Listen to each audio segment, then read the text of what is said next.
I've been doing this a long time, and I've never seen a situation like that because the state has refiled charges against Mr. Aguirre with a new cause number because there is already an existing cause number. So I've never encountered that before. I think they're probably trying to get around the speedy trial requirement that you have a trial within 90 days, but that's not going to work in the long run because they can't do that. And then we were told by the clerk's office that they've destroyed the file, which puts a little kink in things. And the judge set some dates where we can come back and discuss these matters. I can't really file motions or anything like that until I do some research on this speedy trial issue and get discovery from the state, which they're saying I can't get discovery because I haven't filed my notice of appearance. And I said, well, why don't you read the original court file? So it's a bit unusual. So what's your understanding as far as why these charges were and I probably should tell you, you probably heard me if you were in court, that one of the concerns I have about the court file is I have a certified copy of the United States Air Force records that show Mr. Aguirre was in Korea at the time of the victim's death. That original certified copy was in the court file, which we've now been told that the court file has been destroyed. So that could be a big problem for the state and the court. Was that going to be your silver bullet? I guess. Well, we got a lot of. We got brass ones. We got gold ones. That's one issue. There's so many issues in this case, and we have previously set motions to dismiss like 3 or 4 different ones. One of them, the previous judge decided, and this case should go back to that judge, I think. I don't know. But there's 2 or 3 that are pending that didn't get resolved because they dismissed the case. So what's really interesting from your guys' standpoint, I guess, is if you look at the information that was filed today, the charge that was filed today, attached to that is what they call a certificate of probable cause, which is a summary, you know that.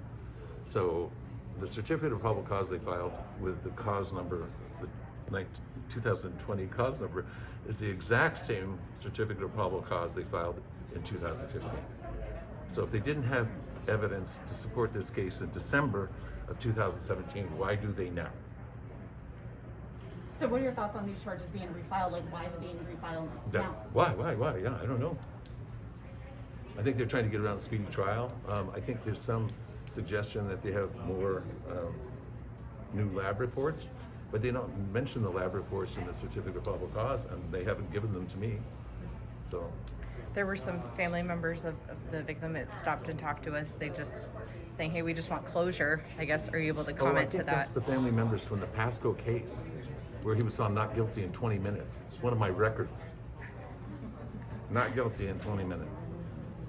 So what do we have to look forward to in the next few weeks? Because some dates have been set, correct? Wearing masks. What do we look forward to in the next couple of weeks? The next couple of weeks, I don't know. I mean, I have to do research. My staff and I have to do research on speedy trial because there is no written speedy trial waiver in this case from back when. And law is pretty clear that a waiver of your right to a speedy trial, it has to be in writing. Okay, there's nothing in the file about waiving speedy trial. Further complicated by the fact that we have the COVID recesses. So it's really complicated. So essentially, would you say COVID is going to hinder the ability to have a speedy trial in that regard, or?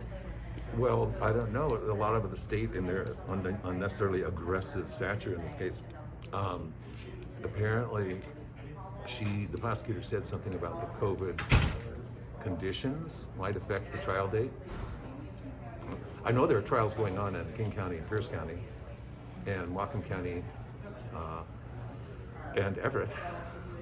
So people are doing social distancing in courtrooms, and I'm not sure I personally would want to do that. I don't like that idea. So everything, I mean, just stay tuned. And you know the new dates. Huh?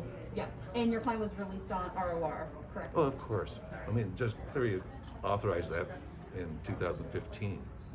But you know, Mr. Aguirre did a year in jail for this, before we got him out on personal recognizance. And then they dismissed the case. And now here we are back again. Anything else you would like to add that we didn't touch on? No, I like Spokane. Welcome.